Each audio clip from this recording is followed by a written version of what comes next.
Hello student, आज हम अपने सेकंड पेपर के अधिगम हेतु आकलन वाले पेपर में आकलन के जो उपकरण है उनमें से हम जो कार्य के प्रकार के आधार पर जो दूसरा जो है वह है गृह कार्य। इससे पहले हम प्रोजेक्ट को पढ़ चुके हैं आकलन उपकरण में। आज का हमारा टॉपिक है गृह कार्य। जैसे कि हम सभी जानते हैं कि गृह कार्य क्या है, इसका अर्थ क्या है, इसको समझ लेते हैं। जैसे कि गृह कार्य का अर्थ होता है घर पर जाकर किया जाने वाला कार्य। घर जाकर किया जाने वाला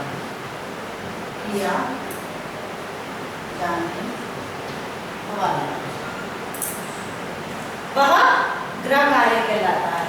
यानी साधारण शब्दों में हम समझे तो गृह कार्य का अर्थ हुआ या विद्यालय में से जो बचा हुआ जो कार्य है, जैसे टीचर कक्षा में जाकर काम करवाता है या किसी भी टॉपिक को पढ़ाता है या प्रकरण समझाता है, तो उस समय उस कक्ष में किया गया जो कार्य है, उस कार्य में से जो बच जाता है, उस बचे हुए काम को हम विद्यार्थी को जब घर के लिए करने के लिए देते हैं, उसको हम गृह कार्य कहते हैं।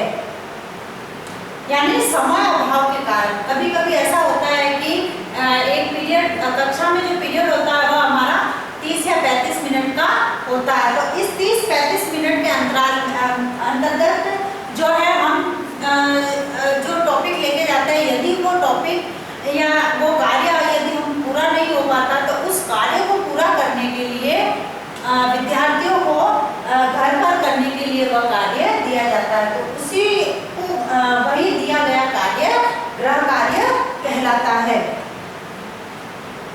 क्योंकि समय अभाव के कारण जो है कक्षा में कभी कभी व्यवस्थित कार्य नहीं कर सकते, और उसी अव्यवस्थित कार्य को व्यवस्थित करने के लिए हम गृह कार्य देते हैं।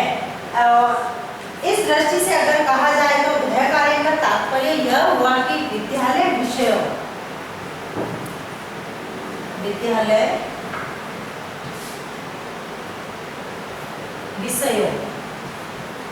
यानी विद्यालय के जो विषय होते हैं, उन विषयों से संबंधित जो शारीरिक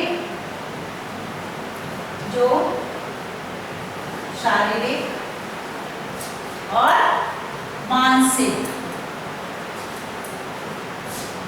शारीरिक और मानसिक क्रियाओं से होता है। क्योंकि विद्यालय से संबंधित जो विषय है, उन विषयों के कार्य को हम गृह कार्य के रूप में बच्चों को देते हैं, तथा उसमें उनका शारीरिक तथा मानसिक दोनों बल लगता है। इसलिए इसको शारीरिक और मानसिक रूप से संबंधित कहा है, जो कि मौखिक यानी गृह कार्य मौखिक तथा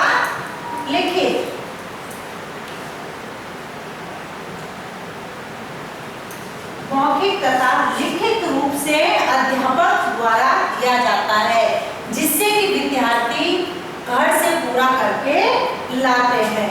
यह है गृह कार्य का अर्थ। अब है गृह कार्य देने के क्या उद्देश्य है। इसके उद्देश्य यानी जब अध्यापक बालक को गृह कार्य देता है, उस समय उसके क्या उद्देश्य होते हैं, उनको सबसे पहले है घर पर खाली समय का सदुपयोग।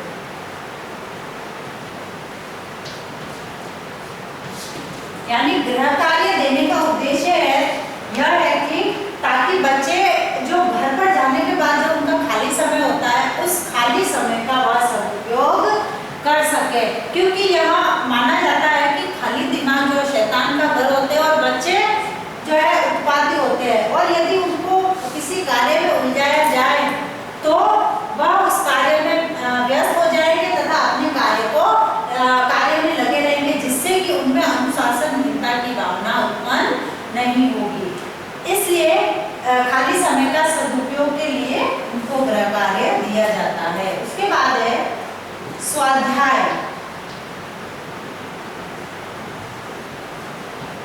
स्वाध्याय के गुणों का विकास। यानी गृह कार्य जब दिया जाता है तो इसका उद्देश्य यह होता है कि बच्चों में जो है स्वाध्याय यानी खुद अध्ययन करने के गुणों का विकास इसके द्वारा हो सके। फिर है विषय संबंधी कठिनाइयां, समस्याएं तथा कठिनाइयां। यानी विषय संबंधी जो भी समस्याएं और कठिनाइयां होती है उन कठिनाइयों को नवीन ज्ञान के द्वारा खोज सके तथा खोजने के बाद उन समस्या और कठिनाइयों का समाधान कर सके। क्योंकि विद्यार्थी या बालक जब तक घर जाके स्व अध्ययन नहीं करेगा, खुद उन समस्याओं से रूबरू नहीं होगा, उन समस्याओं को देखेगा नहीं, समझेगा नहीं, तब तक वह उन समस्याओं का हल नहीं निकाल सकता। अब चाहे वह गणित से संबंधित समस्या हो, चाहे वह हिंदी से संबंधित हो, चाहे वह विज्ञान से संबंधित हो और अन्य किसी भी विषय से संबंधित जो समस्याएं हैं और जो कठिनाइयां आती है, उन कठिनाइयों को वह गृह कार्य में अध्ययन करके उनका समाधान खोज सकता है। फिर है चौथा, इसका उद्देश्य है सामूहिक शिक्षण। सामूहिक शिक्षण में जो कमियां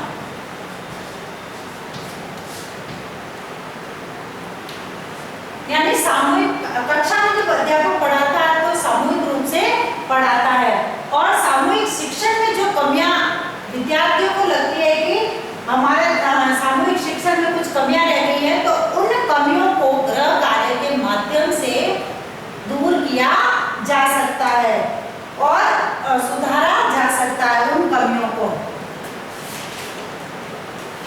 उसके बाद है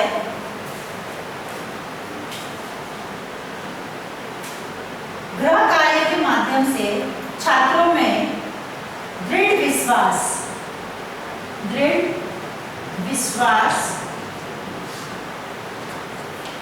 तथा आत्मविश्वास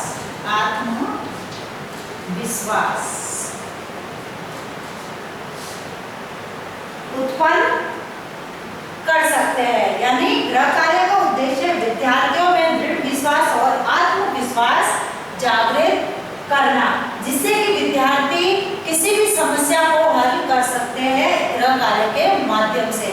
यानी कोई कठिनाई या समस्या यदि उनको आती हो, उनको हल करने में वह सक्षम हो जाते हैं या उनको हल कर देते हैं विषय से संबंधित, तो उनमें एक दृढ़ विश्वास और आत्मविश्वास हो जाता है कि मैं इस कार्य को कर सकता हूँ, जिससे कि वो जो कार्य कर रहे हैं या पाठ पढ़ रहे हैं या किसी समस्या को हल कर रहे हैं, उनको आत्मसात कर लेते और सीख जाते हैं।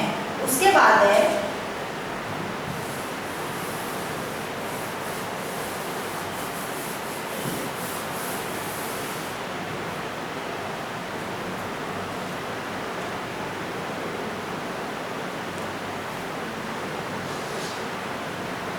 रुचि अनुसार।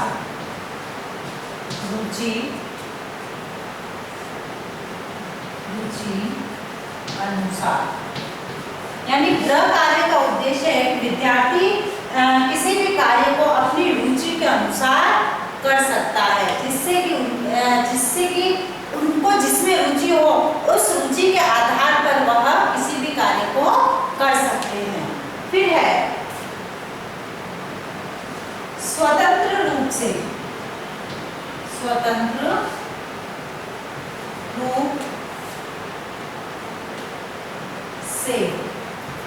कार्य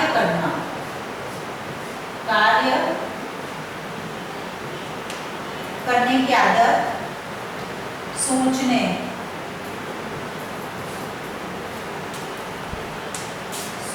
की शक्ति तथा पुस्तकों के माध्यम से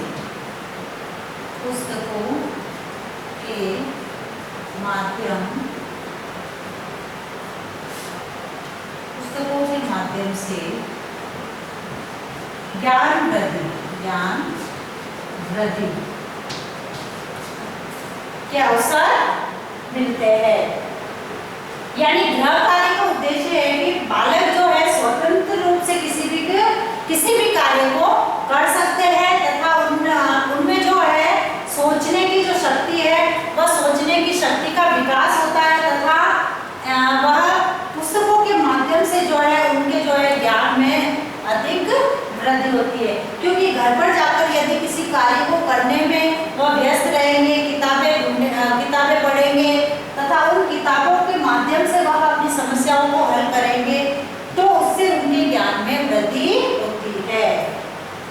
अब है गृह कार्य की आवश्यकता क्यों होती है।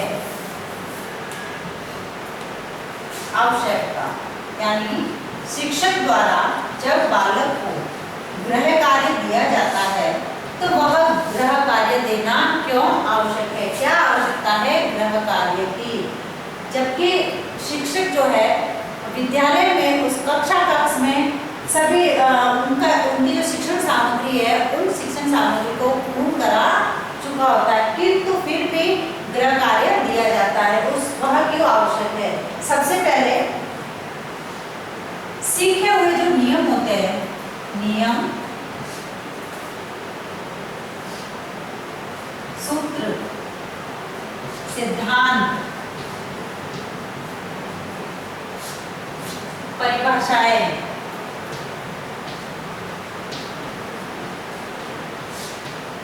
और परिभाषाएं फिर अर्थ, इस प्रकार से इन सब चीजों का वापस अभ्यास करवाने के लिए, यानी कक्ष में जब जो नियम बताया जाता है, जो सूत्र बताया जाता है, जो सिद्धांत बताए जाते हैं, परिभाषाएं होती है, किसी भी चीज का अर्थ होता है, ये सब इन सब को अभ्यास के लिए गृह कार्य आवश्यक माना गया है। फिर है सीखे हुए कार्य संबंधी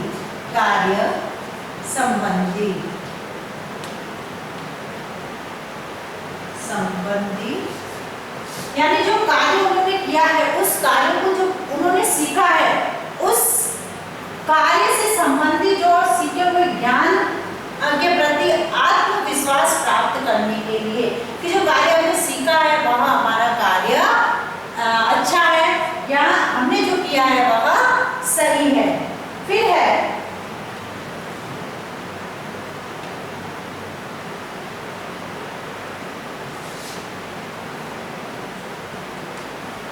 कक्षा में पढ़ाए जाने वाली विषय वस्तु और जो पाठ है उस पाठ के दौरान कार्य के लिए गृह कार्य आवश्यक माना गया है।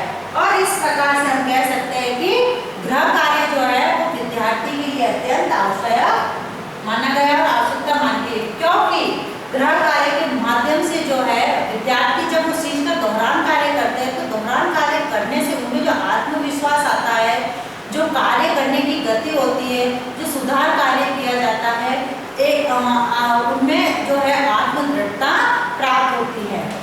उसके बाद है जब अध्यापक द्वारा गृह कार्य दिया जाए तो उस समय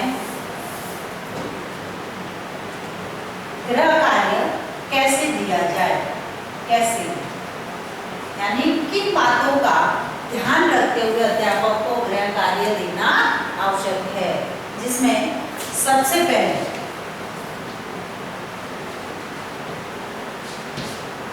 सबसे पहले है, जब गृह कार्य देते हैं तो इस बात का ध्यान रखना चाहिए कि जो हम गृह कार्य दे रहे हैं वह गृह कार्य विद्यालय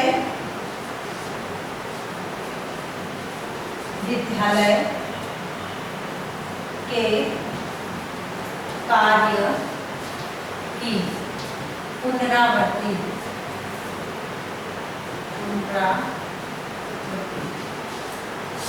यानी जब छात्रों को गृह कार्य दिया जाता है तो उस समय इस बात का ध्यान अवश्य रखना चाहिए कि जो गृह कार्य दिया जा रहा है वह जो विद्यालय में कार्य करवाया गया है उस कार्य की पुनरावृत्ति होनी चाहिए, जिससे कि जो है विद्यार्थी उस कार्य का दोहरान करके पुनरावृत्ति करके उसको और अच्छे तरीके से सीख सके। उसके बाद दूसरा है व्यक्तिगत कठिनाई पर विचार। व्यक्तिगत कठिनाई पर विचार, यानी जो अध्यापक गृह कार्य देता है उस समय बालकों की जो व्यक्तिगत कठिनाइयों है उन व्यक्तिगत कठिनाइयों को ध्यान में रखते हुए गृह कार्य प्रदान करें। जैसे कई बालक ऐसे होते हैं जो कि अपने अभिभावकों के कार्य में हाथ बटाते हैं तथा उन बालकों की आवश्यकता के अनुसार उनकी व्यक्तिगत कठिनाइयों को देखते हुए गृह कार्य प्रदान किया जाना चाहिए। उसके बाद है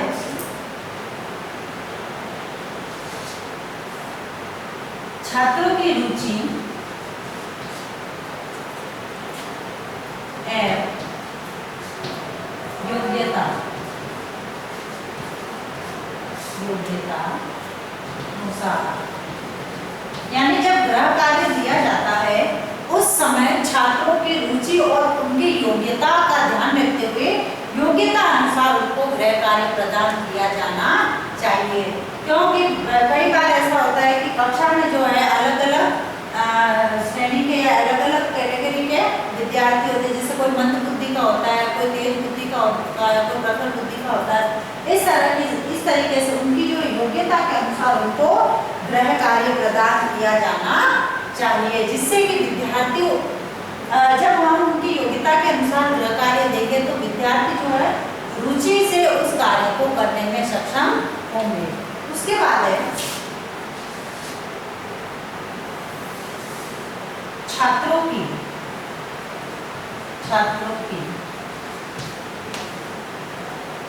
आयु के अनुसार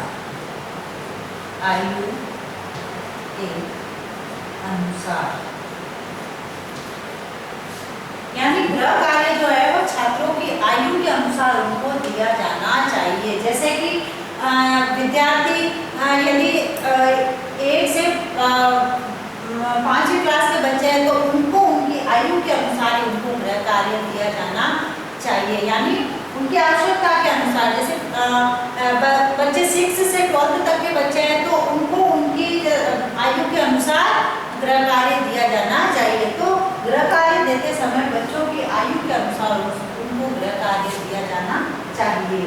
उसके बाद है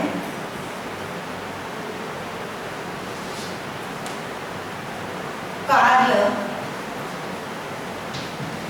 की प्रकृति।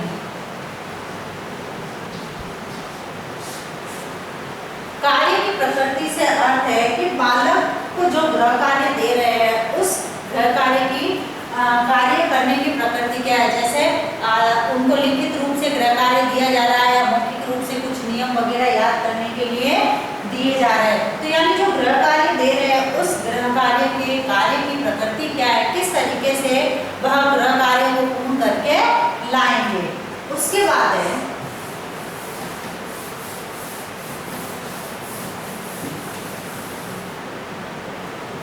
छात्र अध्यापक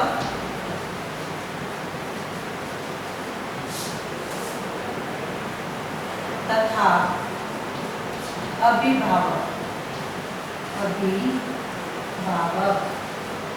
सहयोग, यानी जब गृह कार्य दिया जाता है तो उस समय जो है अध्यापक और अपने अभिभावकों यह फर्ज बनता है कि वह विद्यार्थी के गृह कार्य करने में उनकी सहायता करे। जहाँ उनको कठिनाई आती है उन कठिनाइयों को दूर करते हुए उनका गृह कार्य पूर्ण करवाए। उसके बाद है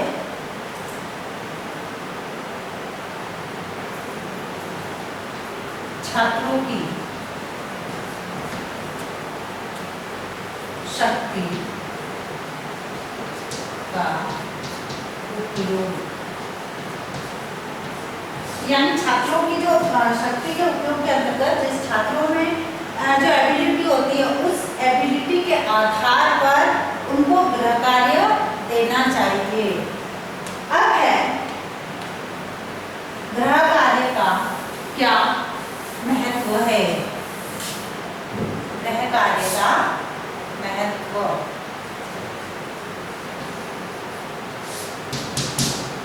जैसे सबसे पहले है गृह कार्य में अवकाश के समय का सदुपयोग। अवकाश के समय का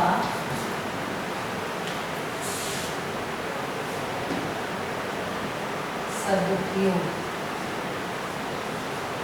यानी गृह कार्य जो है बालकों के अवकाश के समय का सदुपयोग करने के जो है अवसर विकसित करता है।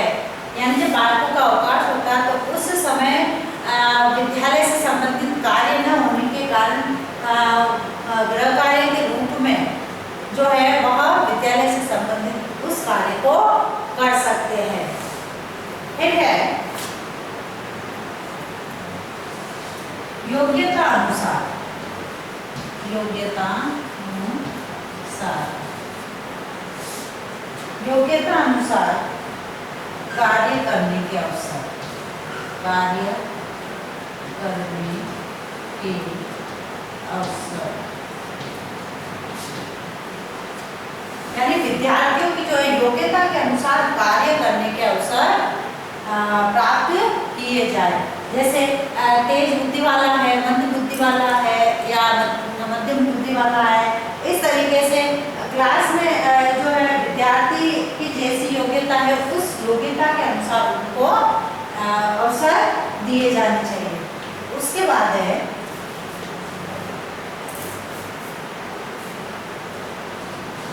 स्वाध्याय के लिए प्रोत्साहन देना। स्वाध्याय के लिए प्रोत्साहन देना, यानी गृह कार्य जो है बालकों को स्वाध्याय और स्वाध्ययन के लिए प्रोत्साहित करता है। उसके बाद है सामूहिक शिक्षा के दोषों का निवारण, यानी गृह कार्य जो है कक्षा कक्ष में कराया गया सामूहिक शिक्षण कार्य या जो दोष रह जाते हैं उन दोषों को दूर करने के या निवारण करवाता है। जैसे सामूहिक रूप से पढ़ाया गया जो है विषय वस्तु है वह यदि विद्यार्थियों को उसमें यदि कठिनाई आती है तो उन दोषों के निवारण के लिए यह महत्वपूर्ण है। उसके बाद है आत्मविश्वास की भावना विकसित करना। आत्मविश्वास की भावना विकसित करना, यानी गृह कार्य का यह महत्व है कि गृह कार्य के माध्यम से विद्यार्थियों में हम आत्मविश्वास की भावना विकसित कर सकते हैं कि यह कार्य हम कर सकते हैं, किसी भी कार्य को करने में हम सक्षम है। उसके बाद है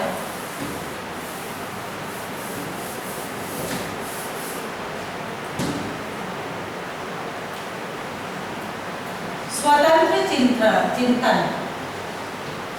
स्वतंत्र चिंतन, यानी जो है गृह कार्य के माध्यम से जो विद्यार्थियों में हम स्वतंत्र चिंतन की भावना विकसित कर सकते हैं, जिससे जिससे कि वो स्वतंत्र रूप से सोच सकते हैं, पढ़ सकते हैं, चिंतन कर सकते हैं, मनन कर सकते हैं। उसके बाद है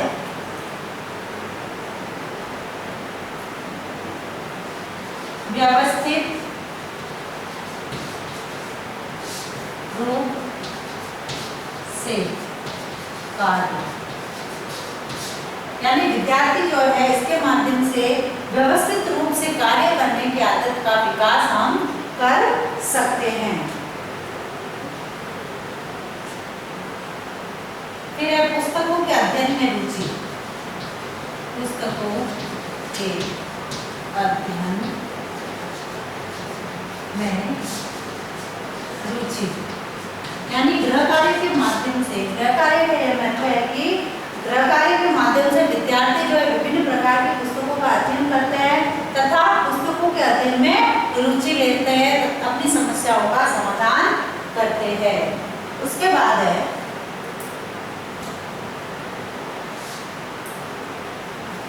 पुस्तकालय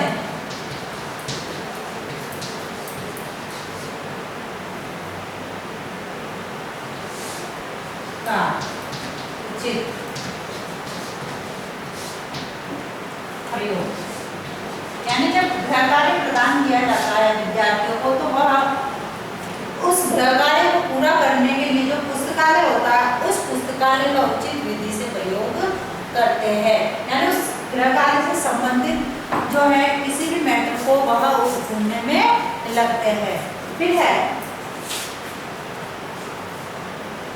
अध्यापक और अभिभावक।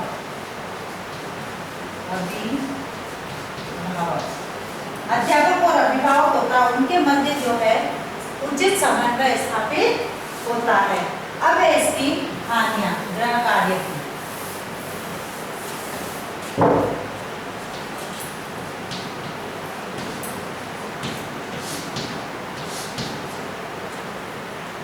गृह कार्य से बालकों में मानसिक थकान,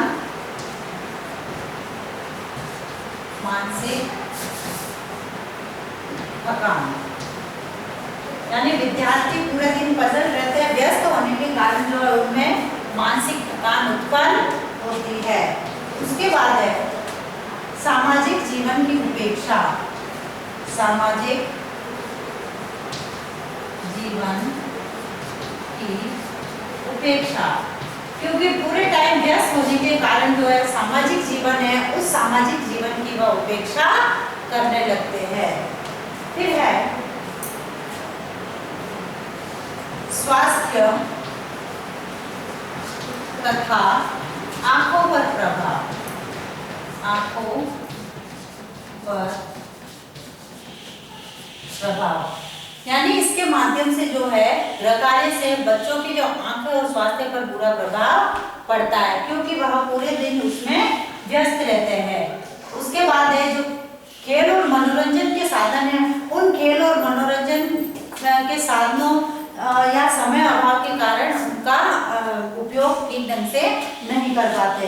फिर अभिभावकों के कार्य में सहयोग भी नहीं दे पाते, इसलिए गृह कार्य जो है उसके कुछ हानियां बताई गई है। अब आज का गृह कार्य है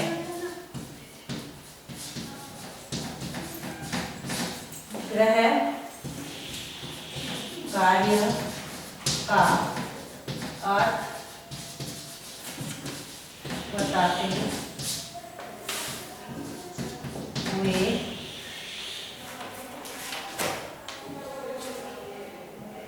इसकी आवश्यकता